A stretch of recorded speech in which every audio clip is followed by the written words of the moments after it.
James Thornton was a very rich man. He was the boss of a huge company called Thornton Enterprises.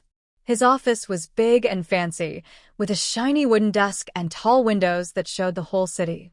James had worked hard to become a millionaire, and now his company was growing even bigger. But he had a problem.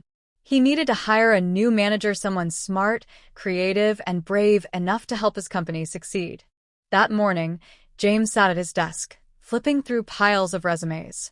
He had seen many people apply for the job, men and women with fancy degrees from famous schools, people who had worked at big companies for years. But none of them impressed him enough. He wanted someone different, someone special. Then the door opened. In walked Malik Johnson. Malik was a young black man, only 22 years old. He wore a sharp black suit, his shoes polished so bright they almost reflected the ceiling lights. He stood tall, his shoulders straight, his eyes full of confidence. He didn't look nervous at all. James picked up Malik's resume again. He had already seen it before the interview, but now he really studied it. No Ivy League degree. No big corporate experience. Just a high school diploma and a list of small businesses Malik had started on his own. A car wash when he was 16. A sneaker reselling business at 18. A social media marketing gig at 20. Nothing like the other candidates. James smirked. This should be quick, he thought. He leaned back in his expensive leather chair and crossed his arms. So, Malik, James said, his voice smooth but a little bit cold. Tell me, why should I hire you? Most people would have started listing their skills or begging for a chance. But Malik didn't do that. Instead, he leaned forward slightly, his eyes locked onto James's. Mr. Thornton, Malik said, his voice calm but strong.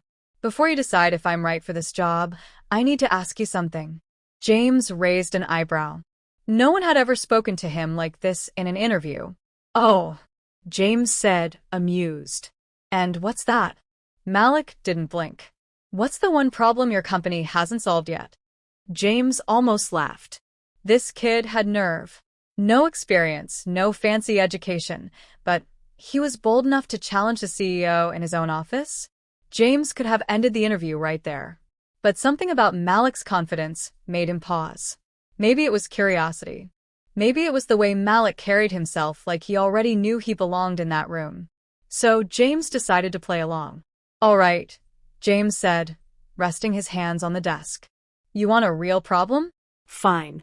Our customers are leaving. They don't stay loyal like they used to. Sales are good, but people aren't coming back. What's your solution? Malik didn't hesitate. Your company treats customers like numbers, he said. Not like people. James frowned. Excuse me? Malik reached into his pocket and pulled out his phone. He tapped the screen a few times, then placed it on the desk. Listen, Malik said. And then, James heard something shocking. Voices. Angry, frustrated customers, people who had bought from Thornton Enterprises but were unhappy. Complaints about bad service, robotic replies, feeling ignored. James's eyes widened. Where did you get these? He demanded. Malik didn't back down.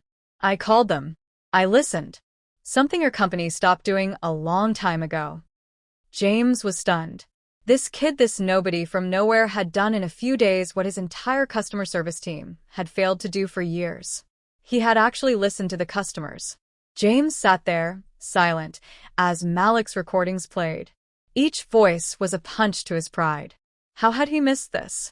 How had his expensive managers, his high-paid executives, not seen what this young man had seen in just a few phone calls? When the recordings ended, the room was quiet. James stared at Malik, really seeing him for the first time. This wasn't just some kid looking for a job. This was someone who could change everything. And James had a decision to make. The air in James Thornton's office felt heavy with tension. The wealthy CEO had interviewed hundreds of people over the years, but never someone like Malik Johnson. Most candidates would sit nervously, waiting for James to ask the questions. They would stumble over their words, trying to impress him with big vocabulary and rehearsed answers. But Malik was different. Instead of waiting for permission to speak, Malik had taken control of the interview. His question hung in the air between them. Asterisk. What's the one problem your company hasn't solved? Asterisk. James leaned back in his chair, the leather creaking beneath him. He studied Malik carefully. The young man didn't fidget or look away. His dark eyes held steady, waiting for an answer. There was something unsettling about his confidence, the kind that comes not from arrogance, but from knowing exactly what you're capable of. "You want a real problem?" James finally responded, his voice cool. Fine. "Our customer retention is dropping. People buy from us once, but they don't come back. What's your solution?" Most applicants would have launched into a textbook answer about marketing strategies or loyalty programs. But Malik simply nodded, as if he'd expected this exact question. He reached into his pocket and pulled out his phone. "Your company treats customers like numbers," Malik said, his fingers moving across the screen. "I've studied your data. Your team isn't listening to real people. Let me show you." James watched, puzzled, as Malik placed the phone on the desk between them and pressed play. Suddenly, the office filled with voices, real customers expressing their frustrations. "I called 3 times about my order and got 3 different answers. The website said one price, but they charged me double. Nobody ever solves my problem. They just transfer me in circles." James felt his stomach tighten. These weren't just complaints. They were stories of broken promises, of trust being eroded. The recordings kept coming, one after another, each voice more disappointed than the last. James's face grew warm. "How did you get these?" he demanded, his professional mask slipping for the first time. Malik didn't flinch. "I called them. Over the past 2 weeks, I reached out to 50 of your recent customers. Not the happy ones you see in commercials. The ones who stopped buying from you." James opened his mouth to protest, but Malik continued. "Your surveys ask customers to rate you on a scale of 1 to 10. But numbers don't tell you why someone gave you a 4 instead of a 9. You stopped hearing the actual words people say when they're frustrated." The truth of Malik's words hit James like a physical blow. He thought about the monthly reports his team presented, charts and graphs showing percentages going up or down, but never the human stories behind those numbers. Malik picked up his phone and scrolled to another file. "This is more interesting," he said. "These are customers who almost left, but decided to give you one more chance. Listen to why." New voices filled the room. The delivery was late, but the driver actually apologized and explained. "The salesperson remembered my name when I called back. Someone finally fixed the problem instead of just giving me a coupon." James found himself leaning forward, hanging on every word. These weren't just complaints. They were roadmaps to fixing his business. Simple things, human things, that cost nothing but attention and care. "You see the pattern?" Malik asked quietly. "People don't leave because of prices or products. They leave because of how you make them feel." James sat back, running a hand through his hair. This 22-year-old with no fancy degree had just exposed a fundamental flaw in his multi-million-dollar company. And he'd done it not with complex theories, but by doing the simplest thing of all, listening. The grandfather clock in the corner ticked loudly in the silence. James realized he had a decision to make. He could dismiss Malik as an upstart who'd overstepped his bounds. Or he could admit that maybe, just maybe, this young man saw something his entire executive team had missed. James stood up abruptly, buttoning his suit jacket. "Wait here," he said, and walked out of the office. Malik remained seated, his expression unreadable. Outside the door, James could hear the muffled sounds of the office phones ringing, keyboards clacking, the usual rhythm of business. But everything felt different now. He turned the corner and nearly collided with his VP of Operations, Sarah. "James, there you are. The board members are waiting for the dash." "Not now," James interrupted. "I need you to pull all our customer service call logs from the past 6 months. And cancel whatever meetings I have this afternoon." Sarah blinked in surprise. "Is everything all right?" James glanced back toward his office, where Malik waited. "I'm not sure," he admitted, "but I think it's about to be." As he walked back to face Malik, James realized something unsettling. This wasn't just an interview anymore. It had become a test not of Malik, but of himself. Was he the kind of leader who could recognize real talent, even when it came in an unexpected package? He opened the office door to find Malik exactly where he'd left him, calm and composed. James took his seat across from the young man who had, in less than 15 minutes, turned his understanding of his own business upside down. "All right, Malik," James said, his voice quieter now. "Tell me more." And Malik did. James Thornton sat frozen in his expensive leather chair, staring at the young man across from him. The voices of unhappy customers still echoed in his mind, playing over and over like a broken record. He had built his company from nothing, turned it into a multi-million-dollar empire, and yet this 22-year-old kid had just shown him something fundamental he'd been missing all along. For a long moment, the office was completely silent. The only sound was the quiet hum of the air conditioning and the distant murmur of employees working outside the closed door. James rubbed his temples, feeling a headache coming on. Part of him wanted to throw Malik out of his office for being so bold. Who did this kid think he was, walking in here and pointing out flaws in his business? But another part of him, the part that had built this company from a tiny startup, was intrigued. Malik had done in 2 weeks what James's entire customer service team hadn't done in years. He had actually listened to real customers. James took a deep breath and made a decision. "All right, smart guy," James said, leaning forward and resting his elbows on the polished mahogany desk. "You think you know how to fix my company? Prove it. You have 1 week." Malik's eyebrows shot up. 1 week. 1 week, James repeated firmly. "If you fail, you're gone. No second chances. But if you succeed..." He paused dramatically. "The manager job is yours." A slow grin spread across Malik's face. It wasn't a nervous smile or a polite one, it was the smile of someone who had been waiting for this exact opportunity. "Deal," he said without hesitation. James reached into his desk drawer and pulled out a blank access card. He slid it across the desk. "This will get you into the building and give you basic employee access. I'll tell HR to expect you." Malik picked up the card, studying it carefully before slipping it into his pocket. "I'll need full access to customer service records," he said, "and permission to talk to any employee in the company." James hesitated. That was asking a lot for someone who wasn't even officially hired yet. But then he remembered the recordings of unhappy customers. "Fine," he agreed. "But anything you change, you document. And you report to me every morning at 8 a.m. sharp."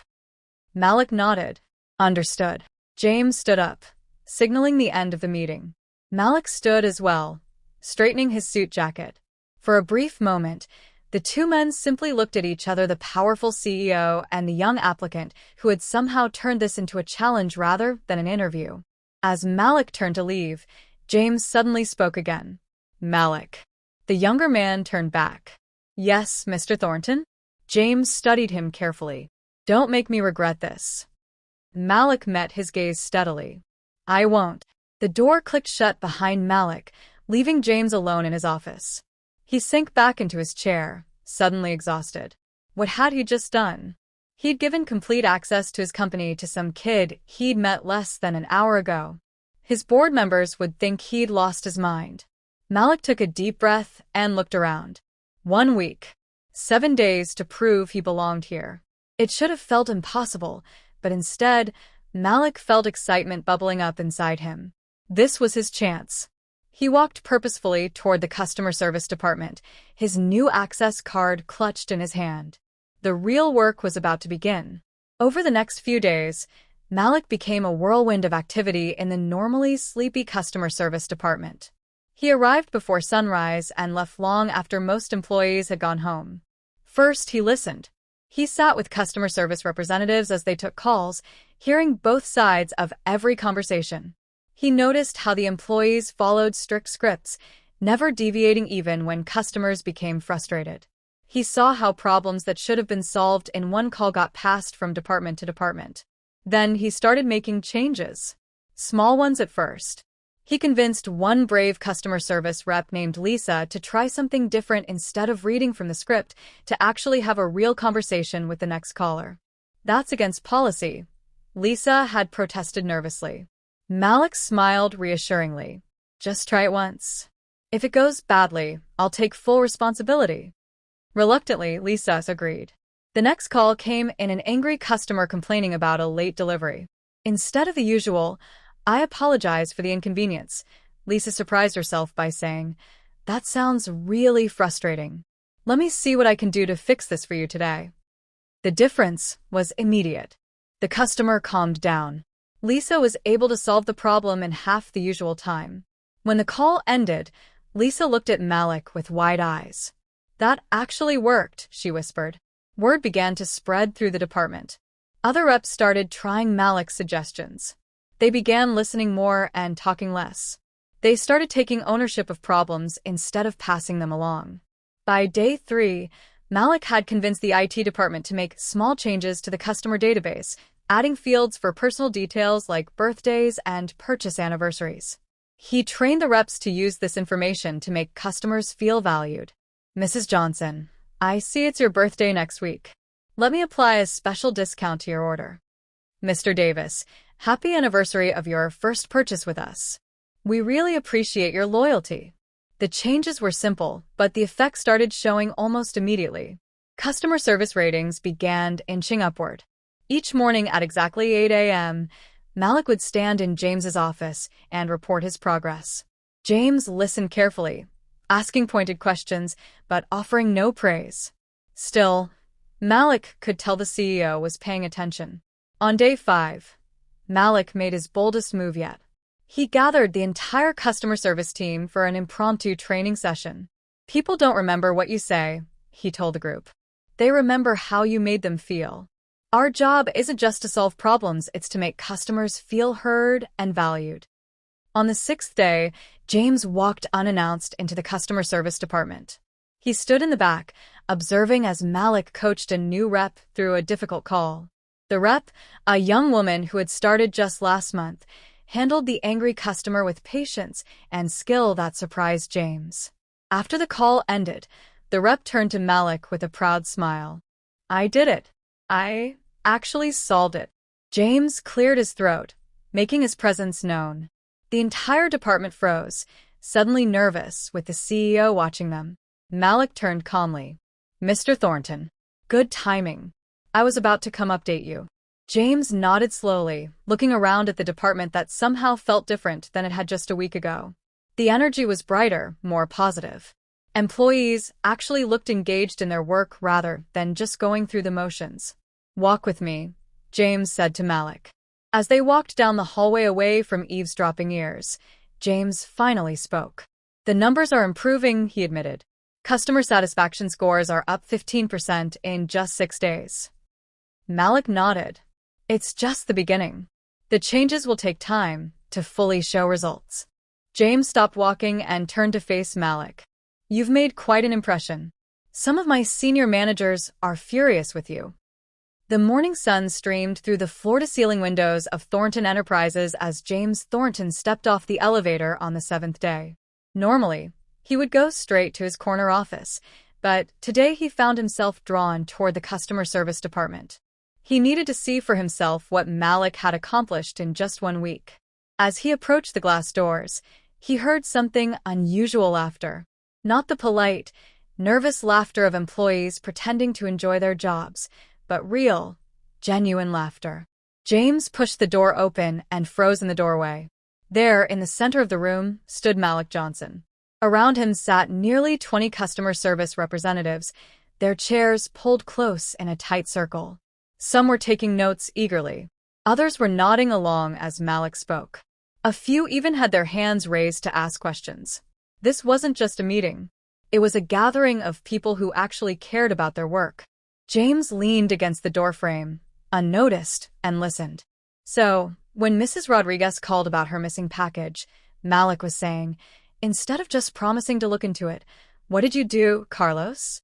A young man with round glasses sat up straighter. "I asked if she needed the items urgently because her account showed she orders medicine for her husband." Malik nodded encouragingly. "And then?" Carlos grinned. "I overnight replacements from our local store, so she'd have them by morning." She cried. Said no company had ever done that for her before. The group murmured in approval. James felt his eyebrows shoot up. That kind of solution would normally require 3 levels of manager approval. Malik noticed James then. Their eyes met across the room. Without missing a beat, Malik said, "Everyone, look who decided to join us. Mr. Thornton, would you like to hear what your team has accomplished this week?" All heads swiveled toward James. Instead of the usual nervous glances he expected from employees, he saw something startling: pride. These people were actually proud to show him their work. James stepped forward, his expensive shoes clicking on the tile floor. "By all means," he said, his voice carefully neutral. What followed was the most surprising presentation James had ever witnessed. One by one, employees stood to share what they'd done differently this week. Lisa, a 15-year veteran of the company, explained how she'd stopped using the scripted responses. "At first I was scared," she admitted. "But then I realized customers just want to feel heard. Now I actually have conversations with them." Raj, the tech-savvy intern, showed how he'd created a simple system to flag repeat customers.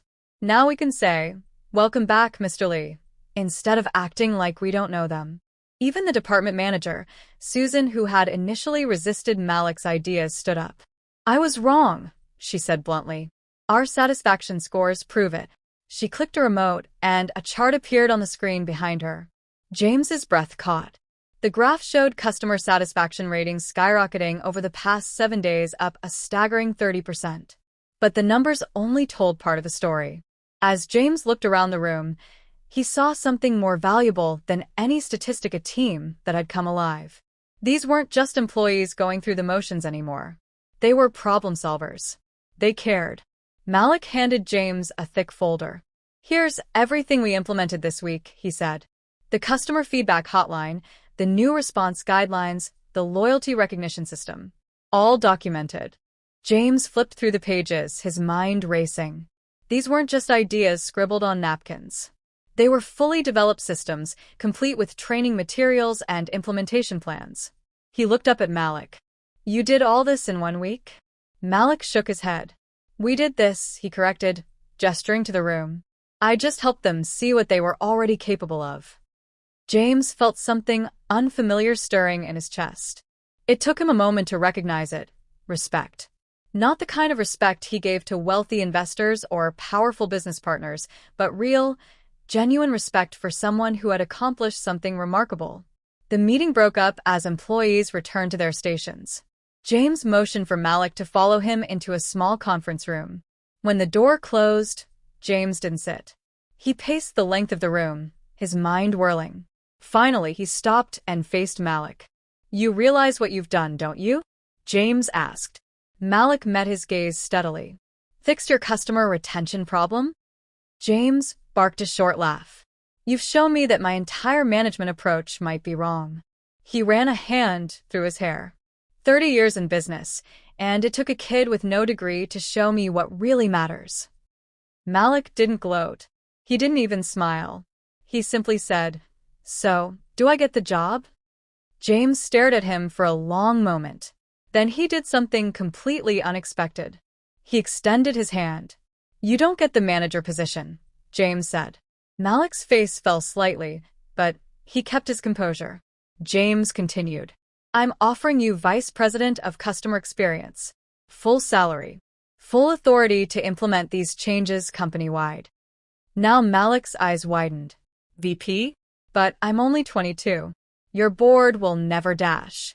"My board," James interrupted, "will do what I tell them. They've been nagging me about these retention numbers for years. When they see what you've accomplished in 1 week with one department, they'll understand." Malik looked down at the offered hand. James could practically see the thoughts racing through his mind: the responsibility, the challenge, the opportunity. Finally, Malik reached out and shook James's hand firmly. "I'll need to hire my own team," he said. "Done. And complete access to all departments: marketing, sales, even product development." James nodded. "You'll report directly to me." Malik took a deep breath. "Then I accept." James found himself smiling, really smiling for the first time in months. "Welcome to Thornton Enterprises, Vice President Johnson." As they walked out of the conference room together, James realized something remarkable. This wasn't just a business decision. It was the beginning of something much bigger. Because Malik Johnson hadn't just fixed a problem. He'd reminded James why he'd started this company in the first place, to serve real people, not just chase profits. And that lesson, James knew, was worth more than any degree from any Ivy League school. The elevator ride to the top floor seemed to take forever. Malik Johnson stood perfectly still, watching the numbers light up one after another as the elevator climbed higher and higher through Thornton Tower. His reflection in the polished metal doors showed a young black man in a slightly wrinkled suit, the same suit he'd worn to his interview just 7 days ago. 7 days. That's all it had taken to change everything. The elevator dinged as it reached the executive floor. The door slid open to reveal a reception area more luxurious than anything Malik had ever seen. Thick carpets swallowed his footsteps. Modern art worth more than his childhood home decorated the walls. Through floor-to-ceiling windows, the entire city stretched out below like a toy model. "Mr. Johnson?" A perfectly polished receptionist smiled at him. "Mr. Thornton is expecting you. Right this way." Malik followed her down a hallway lined with closed doors bearing important names. Chief Financial Officer, Chief Operating Officer. Each title represented years of experience, advanced degrees, and corporate ladder climbing Malik had never done. The receptionist stopped at the largest door at the end of the hall. The nameplate simply read, "James Thornton, CEO." She knocked lightly before opening the door.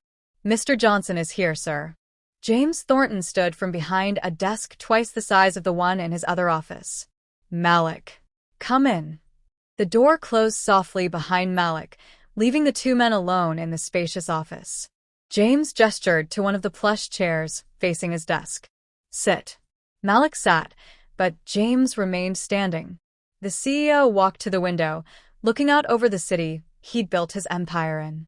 For a long moment, the only sound was the quiet hum of the air conditioning. Finally, James turned. "Do you know why I called you up here today?" Malik met his gaze evenly. "To offer me the manager position?" James chuckled, shaking his head. He walked back to his desk but didn't sit. Instead, he leaned forward, bracing his hands on the polished surface. "Malik, in 1 week you've done what my entire executive team couldn't do in 3 years. You didn't just improve our customer service numbers, you transformed an entire department's way of thinking." Malik stayed silent, letting James speak. "I've been watching you," James continued. "Not just the results, but how you got them. You didn't order people around or force changes. You listened. You taught. You inspired." He straightened up. "That's not a manager's skill set, Malik. That's executive leadership." Malik felt his pulse quicken but kept his face calm. James picked up a folder from his desk and opened it.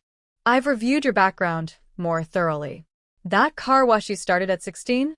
You hired and trained 6 other kids from your neighborhood. The sneaker business?